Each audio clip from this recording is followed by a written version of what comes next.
pamilya Villar nakatakdahong humarap dyan sa Department of Justice ukol naman sa reklamong kinakarap matapos sampahan ng complaint ng Securities and Exchange Commission. Ang paghahain ng counter affidavit ay inaasahan at yan ay sa kabuuan ng maghapong ito. Alamin natin ang mga kaganapan dyan sa lungsod ng Maynila. Nariyan si Bombo Grant Hilario. Bombo Dennis, sinaasahan ang pagdating ng pamilya Villar at ilan pang respondent sa Department of Justice ngayong araw ukol sa reklamong isinampa ng Securities and Exchange Commission laban sa kanila. Ngayong Lunes, ika-20 ng Abril, nakatakdang isagawa ng panel prosecutor sa preliminary investigation nito sa reklamong kinakarap ng mga Villar. Ito ay matapos pagbigyan ng prosekusyon ang hiling ng mga respondents sa magkaroon ng karagdagang palugit upang makapaghain ng kontra sa Laysaya. Maalalang ihain ng Natural Commission ang reklamong market manipulation, insider trading at misleading disclosures kontra sa pamilya Villar at kumpanya.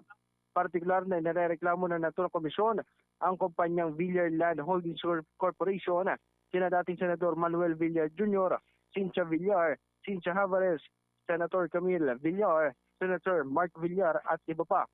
Naasahan ang kanilang pagdating sa Department of Justice matapos atasan ng prosekusyon na personal panumpaan ang kanilang mga kontra sa Laysay. Iniling kasi ni Senior Deputy State Prosecutor Peter Ong sa mga respondents na dito na lamang sa kagawaran manumpa o sa harap na pagdinig ng prosekusyon. Kung babalikan sa isang panayam kay Justice Spokesperson Attorney Polo Martinez, kanya binigyan din na dapat tuparin o sundin ng mga respondents ang namang direktibang nais patupad ng piskal may hawak sa reklamo. Sa kaliman kasing sa iba nila panumpaan ng mga kontra sa Laysay, posible itong maituring bilang non-submission at ipaulit ang panunumpa sa harap na mismo ng prosekusyon. Ating balikan ang naging pahayag sa panayam kay Attorney Polo Martinez, ang spokesperson ng Department of Justice. Yung counter affidavit na yon, but because it did not follow the directive by the handling project, then kailangan niyang ulitin na sumumpa sa harap ng prosecutors here.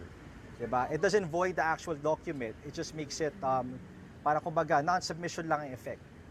But again, the directive is that it has to be subscribed and sworn before the prosecutors here in the DOJ. Isasagawa mamayang 2:00 ng hapon ang naturang preliminary investigation sa Department of Justice kaugnay sa nabanggit na mga reklamong kinakarap ng pamilya Villar. Sa kasalukuyang Bombo Dennis, nandito tayo ngayon mismo sa Department of Justice at inaantabayan na natin at hinihintay yung pagdating ng naturang pamilya, respondent sa kaso o reklamo na isinampa ng Securities and Exchange Commission. Sa Bombo Network News, ito si Bombo Grant Hilario and this is Bombo Radio Philippines, the #1 and most trusted source of news and information. Basta Radio Bombo! For the most trusted source of news and information, visit our website at www.bomboradio.com. Follow us on Bombo Radio mobile app, Facebook, YouTube, TikTok, and X, formerly Twitter. Like, share, and stay connected. Anytime, anywhere.